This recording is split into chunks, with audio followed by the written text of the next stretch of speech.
Jumpa lagi sobat, melanjutkan kisah Jejak di Balik Kabut karya Esa Mintarja untuk Anda semuanya. Selamat menikmati, salam sejahtera dan bahagia untuk Anda sekeluarga. Salam budaya.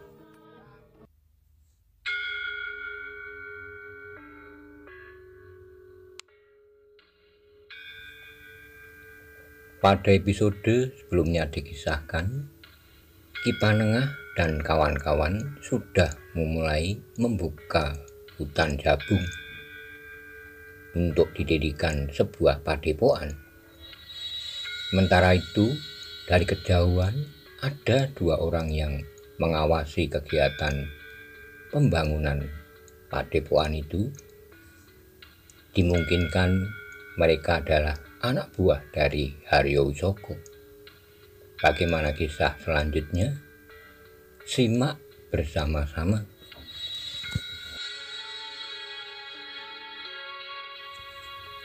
Barak-barak itu memang dibuat hanya untuk sementara. Karena itu maka bahannya pun tidak harus dipilih dengan sangat teliti, meskipun kekuatannya tetap diperhitungkan. Mereka mempergunakan bahan seadanya, desis salah seorang yang mengawasi kerja di hutan jabung itu. Tetapi bangunan yang sebenarnya bagi padepokan itu tentu dibuat dari kayu yang terpilih. Yang lain mengangguk-angguk. Akhirnya kedua orang itu pun telah menghadap Haryo Wisoko untuk memberikan laporan apa yang sudah mereka lihat di hutan jabung. Aku mempunyai kekuatan yang cukup besar. Aku akan dapat menghancurkan mereka, berkata Haryo Wisoko. Mungkin sekali, jawab salah seorang pengawas itu. Tetapi yang terjadi adalah perang yang besar, yang tentu akan berkepanjangan. Pajang tentu akan segera menjatuhkan keputusan untuk menghancurkan kita yang disebutnya sebagai sebuah pemberontakan dan pengkhianatan. Kita tidak akan dapat bersembunyi dan mencuci tangan lagi. Apakah kita harus menunggu cincin itu terlepas dari tangan Pangeran Benowo? Desis Haryo Wisoko. Tapi kita pun tidak ingin tersuruk ke dalam suatu keadaan yang rumit. Kita akan menjadi buruan yang selalu dikejar-kejar. Kita mempunyai kekuatan untuk melawan. Itulah yang aku maksudkan. Kita harus mempersiapkan landasan itu lebih dahulu. Setelah kita berhasil menangkap Pangeran Benowo, maka kita akan langsung berada di landasan itu. Kau memang gila? Kau kira landasan itu belum dipersiapkan sekarang ini? Apa yang kau ketahui selama ini? Tapi apakah landasan itu sudah memadai? Jangan bodoh. Kita tidak akan bertempur dalam garis perang gelar. Kedua orang yang ditugasi untuk mengawasi hutan jabung itu termangu-mangu sejenak. Namun Haryo Wisoko pun kemudian berkata, tetapi memang kita tidak akan terlalu bodoh untuk menyerang mereka. Kita akan memancing orang-orang dungu dari beberapa perguruan itu untuk datang lebih dahulu di hutan jabung. Kedua orang pengawas itu termangu-mangu sejenak, namun kemudian mereka pun mengangguk-angguk. Ketika Haryo Wisoko berkata, orang-orang kita yang berada di antara mereka akan memancing agar mereka berusaha menangkap Pangeran Benowo. Dalam pertempuran itu, kedua belah pihak akan hancur. Pada saat itulah kita datang untuk melumatkan keduanya dan menangkap Pangeran Benowo. Jika demikian, kita harus membuat perhitungan yang matang. Kita tidak boleh terlambat. Karena jika kita datang pada saat bantuan dari Pajang datang pula ke hutan jabung, maka kitalah yang justru akan terjebak. Oh memang dungu. Kita akan menutup jalan ke kota raja. Jika ada penghubung yang pergi ke Pajang untuk minta bantuan, kita akan menghancurkan mereka. Jadi apa yang harus kami lakukan kemudian? Kalian harus tetap mengawasi keadaan. Aku akan bersama dengan beberapa orang yang dapat aku ajak bicara tentang rencana ini. Benarnya lah bahwa Haryo Wisoko telah memanggil 3 orang yang dianggapnya dapat diajak berbicara tentang persoalan-persoalan yang sangat penting. Di antara mereka adalah Ki Tumenggung Sarpobiwodo. Aku akan tetap berada di Pajang, berkata Ki Tumenggung Sarpobiwodo. Tapi Ki Tumenggung harus berhati-hati. Ki Tumenggung agaknya sudah dicurigai berhubungan dengan aku, karena aku datang ke rumah Ki Tumenggung pada saat Pangeran Benowo juga ada di rumahmu. Sementara itu, aku sadari bahwa aku adalah orang yang paling dicurigai di Istana Pajang ini. Tetapi para pemimpin di Pajang tidak dapat membuktikan bahwa aku telah melakukan kesalahan. Apa yang akan kita lakukan kemudian? Ki Tumenggung bertanya seorang Ronggo yang berkumis lebat. Ki Ronggo Surorjo, berkata Arya Wisoko, kita harus menyiapkan segala-galanya. Semua kekuatan harus kita himpun untuk menguasai Pangeran Benowo yang sampai sekarang masih membawa cincin itu. Kemudian seperti yang kita rencanakan, kita akan meninggalkan Pajang dan berlindung dalam kekuatan kita yang sesungguhnya. Pasukan Pajang tidak akan mudah menemukan kita, sehingga pada saatnya kita mengadakan perlawanan terbuka, kita dapat menghimpun kekuatan sebelah utara Gunung Kendeng. Kita pun dapat bekerja sama dengan orang-orang Demak yang sejalan dengan rencana kita. Tapi bagaimana dengan para pengikut Arya Wisoko yang ada di Pajang? Jangan hiraukan mereka, biar saja mereka dihancurkan oleh pasukan Pajang asal cincin itu sudah ada di tanganku. Tapi apakah mereka tidak akan menjadi bebanku? Bertanya Ki Sarpo Piwodo. Tidak seorang pun dapat mengaitkan Ki Tumenggung dengan usaha menangkap Pangeran Benowo itu. Sampai saat ini yang Ki Tumenggung kerjakan adalah kegiatan di bawah permukaan. Memang kecurigaan-kecurigaan itu ada, dan seperti aku katakan, Ki Tumenggung harus berhati-hati. Tetapi aku yakin bahwa Ki Tumenggung akan mampu mengelakkannya. Tapi jika kemudian Arya Wisoko berhasil dan Arya Wisoko kembali untuk merebut Pajang, aku justru tidak disingkirkan, berkata Ki Tumenggung Sarpo Piwodo. Jangan cemas, rencanaku sudah matang.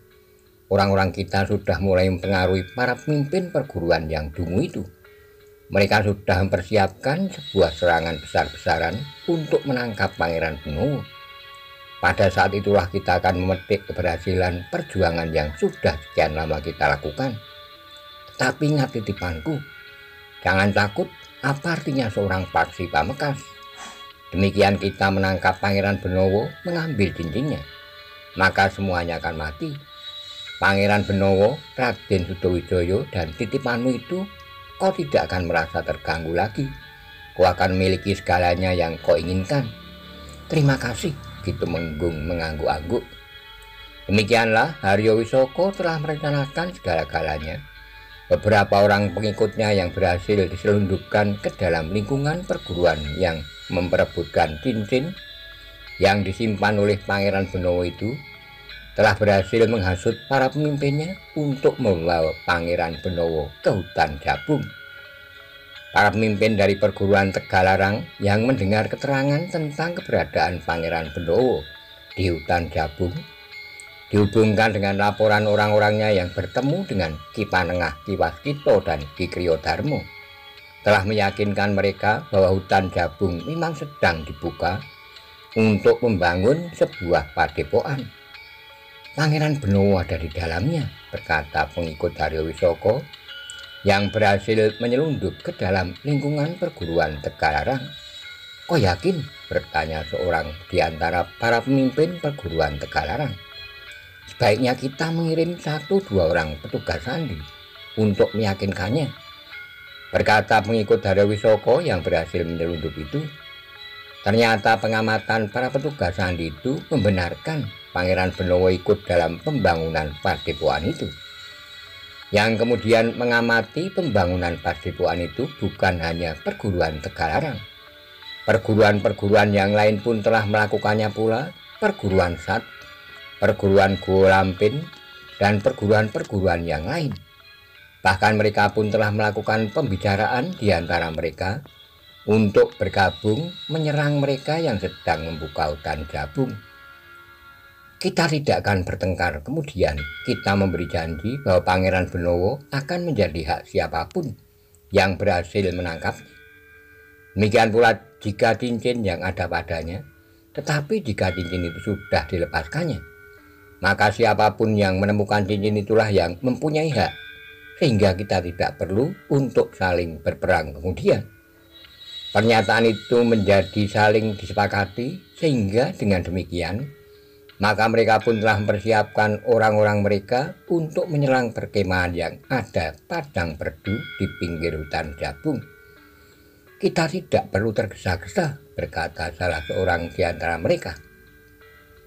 Membangun sebuah padepokan dengan membuka hutan itu memerlukan waktu yang lama. Jadi maksudmu, bertanya yang lain. Kita harus berhati-hati, kita harus tahu benar kekuatan yang ada di hutan Jabung itu. Namun pengikut Haryo Wisoko yang diselundupkan ke dalam lingkungan perguruan yang menginginkan cincin itu pun memberikan keterangan bahwa yang perlu diperhitungkan hanyalah para pemimpin dan murid-murid dari padepokan yang dipimpin oleh Ki Panengah. Lalu apa yang lain? Bertanya seorang yang telah mengamati pembukaan hutan Jabung itu. Mereka adalah orang-orang upahan, mereka adalah orang-orang pedesaan yang dikumpulkan oleh Ki Panengah dan kemudian diupah untuk membantu mengerjakan pembuatan padepokan itu, karena tidak mungkin para cantrik sendiri yang melakukannya. Para pemimpin perguruan itu pun kemudian telah menyetujui rencana penyerangan terhadap orang-orang yang membuka hutan Jabung itu. Tetapi perguruan itu tetap saja berhati-hati. Mereka telah mengirimkan petugas-petugas sandi untuk mengetahui keadaan yang sebenarnya di hutan Jabung. Tetapi sejak semula para prajurit yang membantu bekerja di hutan itu memang tidak mengenakan ciri-ciri keprajuritan mereka. Dengan demikian maka memang sulit untuk diketahui bahwa mereka sebenarnya adalah para prajurit yang terlatih untuk memegang senjata. Dalam pada itu maka perguruan-perguruan itu pun telah menyusun rencana penyerangan sampai ke bagian-bagian yang terkecil yang Haryo Wisoko mengikuti semua rencana perguruan-perguruan itu lewat orang-orangnya yang dapat diselundupkan ke dalam lingkungan mereka. Dengan keterangan-keterangan itulah maka Haryo Wisoko telah mempersiapkan orang-orangnya pula. Pada saat yang tepat pasukannya harus hadir di hutan Jabung.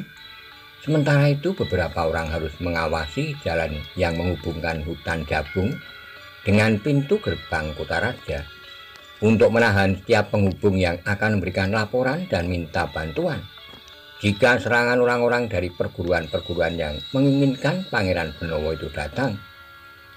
Dalam pada itu, pada persiapan di hari-hari terakhir yang direncanakan, maka para pemimpin dari perguruan-perguruan yang ingin menangkap Pangeran Benowo itu telah bertemu Kebo Serut yang masih saja dianggap cukup berpengaruh untuk memimpin pertemuan itu.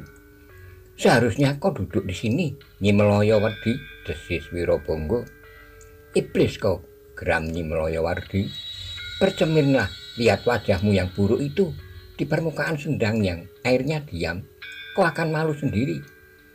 Wirobonggo itu tertawa, katanya, kau sekarang menjadi semakin garang, Nyi. Mungkin selama ini kau semakin mematangkan ilmumu. Karena itu, kau nampak sedikit lebih kurus. Tetapi karena itu kau menjadi semakin langsing dan semakin cantik. Aku tantang kau berperang tanding. Wirobonggo tertawa semakin keras. Namun kemudian Simo Pracimo pun memotong. Di mana adikmu Megar Permati? Ia tidak masuk telinganya. Selalu menjadi panas mendengar kata-kata kalian yang kotor. Megar Permati takut bahwa ia tidak akan dapat menahan diri, sehingga salah satu di antara kalian akan dibunuhnya. Simo Pracimo tertawa berkepanjangan, bahkan yang lain pun tertawa pula. Dengan nada tinggi, Simo Pracimo bertanya kepada Gedak Panunggal, Gedak Panunggal, kenapa kau diam saja? Aku lebih baik diam saja. Aku dan Megar Melati telah membuat janji sendiri. Setan kau, iblis kau, geram Meloyowardi. Gedak Panunggal masih saja tertawa, tetapi Kebo Serutlah yang kemudian tertawa. Sudahlah, duduklah di sini, Meloyowardi. Aku masih menunggu sejodang nasi gurihmu dan ingkungmu yang 10 itu. Meloyowardi tersenyum, katanya, sebenarnya aku sudah menyediakan makan, tetapi aku tidak tahu di mana paman bersembunyi, sehingga aku tidak tahu kemana aku harus mengirimnya. Aku tidak bersembunyi, tapi aku tidak tahu di mana paman tinggal. Kebu Serut tertawa katanya, "Baiklah, kita sisihkan sebentar judangmu itu. Kita berbicara tentang rencana kita untuk menyerang Alas Jabung." Suasana pun kemudian berubah menjadi bersungguh-sungguh. Nyi Meloyowerdi pun kemudian memberikan isyarat kepada adiknya agar Megar Permati memasuki ruangan itu pula. Meskipun suasananya sudah berubah, tetapi Gedak Panunggal masih saja tersenyum-senyum sambil berdesis, "Hei, kok sempat bersolek pula Megar?" Megar Permati sama sekali tidak menjawab. Ia pun segera duduk di belakang kakak perempuannya, Nyi Meloyowerdi. Jenak kemudian, maka orang-orang itu pun mulai berbicara tentang rencana mereka. Namun Kebu Serut masih bertanya, apakah Repak Rembulung dan Pupus Rembulung tidak datang? Keduanya adalah orang-orang liar yang tidak dapat diajak berbicara dengan baik-baik, jawab Wirobonggo. Kita tidak usah menghiraukan perempuan jalanan itu beserta suaminya. Kebu Serut tertawa katanya, jangan membenci Pupuk Rembulung, tidak-tidaknya aku untuk sementara. Ia selalu merasa perempuan yang cantik di dunia. Itulah yang menarik pada seorang perempuan. Siapapun perempuan itu, ia merasa yang paling cantik di dunia. Ia pun lalu tidak senang jika ada perempuan lain yang merasa cantik pula. Paman memihak Pupus Rembulung, potong Megar Permati. Meloyowerdi pun mengamitnya sambil berdesis, sudahlah. Megar Permati pun terdiam. Kebu Serutlah yang kemudian membawa orang-orang yang telah terkumpul itu untuk menyusun rencana dalam sebuah pembicaraan yang mendalam. Pertemuan itu telah memisahkan kesepakatan mereka terdahulu.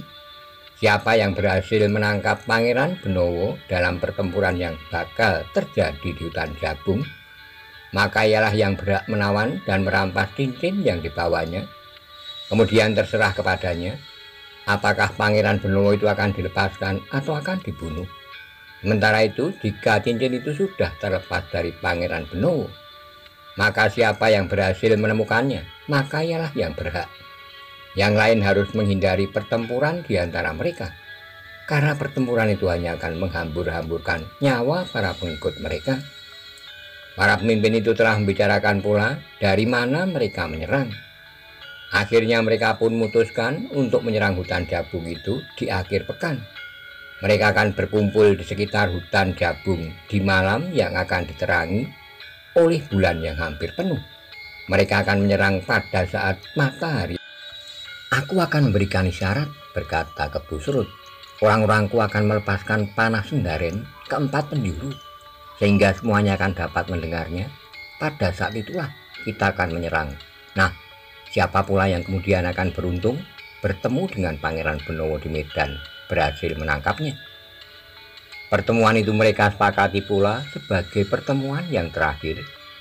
Setelah itu mereka akan bertemu langsung di hutan Jabung bersama pasukan mereka masing-masing dan bersiap menerima syarat anak panah Sendaren. Ingat, akhir pekan menjelang matahari terbit, anak panah Sendaren itu akan meluncur. Siapa yang terlambat adalah salah mereka sendiri. Pangeran Benowo akan menjadi milik mereka yang datang lebih dahulu, berkata Kebu Serut. Keputusan itu memang sampai ke telinga Arya Wisoko. Orang-orangnya yang berhasil disusupkan di perguruan-perguruan yang menginginkan cincin itu telah memberikan laporan bahwa perguruan itu telah mempersiapkan orang-orangnya sebaik-baiknya. Mereka akan berkumpul di hutan Jabung pada akhir pekan. Bagus, desis Arya Wisoko. Kita harus memanfaatkan kesempatan itu sebaik-baiknya. Kita tunggu sampai kedua belah pihak kehabisan napas, kemudian kita akan melumatkan mereka untuk mengambil Pangeran Benowo. Namun dalam pada itu, bukan Arya Wisoko sajalah yang mendapat laporan tentang kesiapan beberapa perguruan untuk menyerang hutan Jabung. Tetapi laporan tentang itu telah ditangkap pula oleh para petugas sandi dari Pajang. Seorang petugas sandi telah berhasil menyusup ke dalam lingkungan kegiatan Arya Wisoko. Tapi ada pula di antara mereka yang berhasil menyusup ke dalam lingkungan perguruan yang telah mempersiapkan diri untuk menyerang hutan Jabung. Ketika laporan tentang kegiatan Arya Wisoko itu sampai ke telinga Ki Tumenggung Wirayuda, maka Ki Tumenggung pun telah menyampaikannya pula kepada Ki Gede Pemanahan. Ki Gede Pemanahan telah mencocokkan laporan itu dengan laporan yang telah diberikan oleh petugas sandi yang menjadi penghubung dengan petugas yang berada di lingkungan perguruan yang ingin menyerang hutan Jabung itu. Siapkan prajurit yang dapat bergerak cepat. Ki Tumenggung, di samping pasukan yang harus sudah berada di hutan Jabung, kita harus menyebak mereka akan menjebak para pengikut Haryo Wisoko. Namun kita harus benar-benar memperhitungkan waktu. Aku sudah mempersiapkan pasukan yang segera aku kirim ke hutan Jabung. Mereka akan pergi ke hutan itu dalam pedati-pedati yang membawa peralatan dan bahan pangan ke hutan Jabung bagaimana sering dilakukan. Waktunya tinggal 3 hari lagi, Ki Tumenggung. Mereka akan menyerang hutan Jabung itu pada akhir pekan. Mulai hari ini beberapa pedati akan pergi ke hutan Jabung, Ki Gede. Bagian dari pedati-pedati itu akan membawa bekal dinding bambu yang siap dipasang di perkemahan yang dibangun itu. Ki Kriyodarmo memang merencanakan untuk membeli dinding-dinding bambu yang sudah dipasarkan. Waktunya tidak memungkinkan untuk menganyam sendiri dinding bambu itu, apalagi hanya untuk dipakai sementara, sehingga tidak memerlukan dinding bambu yang bermutu terlalu baik. Ki Gede Pemanahan mengangguk-angguk, namun kemudian ia pun bertanya-tanya, bagaimana dengan Pangeran Benowo sendiri? Sudah diduga permohonan kami agar Pangeran Benowo berada di istana untuk menjaga segala kemungkinan ditolaknya. Pangeran Benowo justru berharap untuk mancing agar segala-galanya segera dapat diselesaikan. Aku sudah menduga, desis Ki Gede Pemanahan. Dengan nada berat ia pun berkata, namun dengan demikian tanggung jawab kita menjadi berat. Jika terjadi sesuatu atas Pangeran Benowo, maka kitalah yang akan digantung oleh Kanjeng Sultan Adiwijoyo yang sebenarnya sangat mencintai putranya itu. Ki Tumenggung Wirayuda mengangguk-angguk, katanya, ya Ki Gede, mudah-mudahan kita dapat mengatasi gejolak yang bakal terjadi di hutan Jabung itu. Kita juga tidak tahu pasti seberapa besar kekuatan gabungan dari perguruan-perguruan itu yang nampaknya tidak dapat diabaikan. Kita berharap bahwa mereka menganggap orang-orang yang bekerja di hutan Jabung itu bukan para prajurit, sehingga persiapan mereka tidak cukup memadai. Haryo Wisoko tahu bahwa para pekerja itu adalah prajurit-prajurit, tapi Haryo Wisoko sengaja tidak membocorkan hal itu.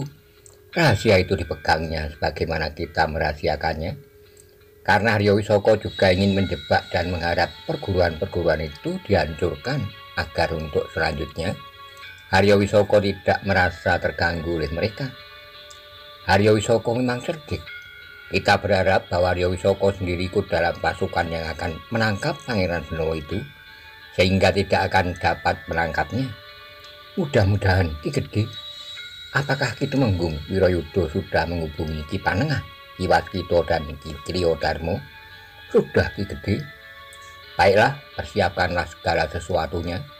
Pasukan berkuda itu jangan mengecewakan. Penempatan para petugas sandi yang akan mengirimkan berita lewat panah Sendaren Beranting harus benar-benar mapan, sehingga kita segera tahu kapan pasukan-pasukan berkuda itu harus bergerak. Hutan Jabung tidak terlalu jauh, sehingga isyarat Beranting itu harus benar-benar sampai. Ada 2 jalur yang sudah dipersiapkan, Ki Gede, tapi juga jalur lain penghubung berkuda itu akan menyampaikan laporan. Mereka tidak akan sampai ke gerbang kota jika Haryo Wisoko sudah mempersiapkan rencananya. Sebagaimana yang kita dengar, maka ia tentu akan menutup jalur ke pintu gerbang kota. Benar, Ki Gede, tapi penghubung kita akan menempuh jalur yang lain. Dari jalur yang diperhitungkan, mereka sudah merintis jalan mereka sendiri.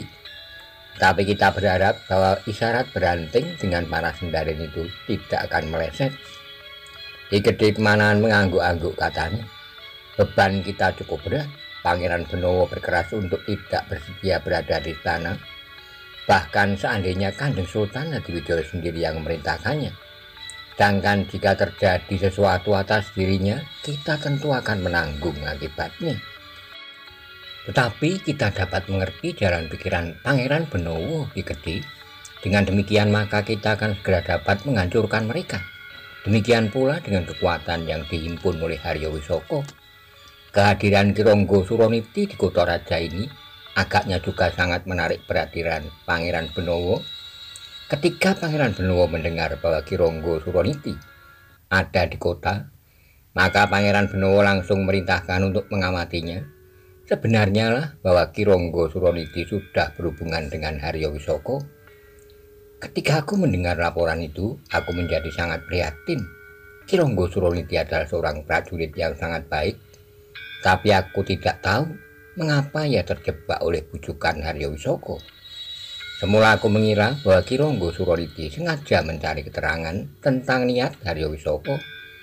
Tetapi ternyata dugaanku itu keliru, apalagi setelah aku mendengar keterangan Pangeran Benowo yang melihat Ki Ronggo Suroniti terlibat langsung dalam benturan dengan beberapa perguruan di lereng Gunung Merapi. Nampaknya Ki Ronggo juga sedang memburu Pangeran Benowo pada waktu itu.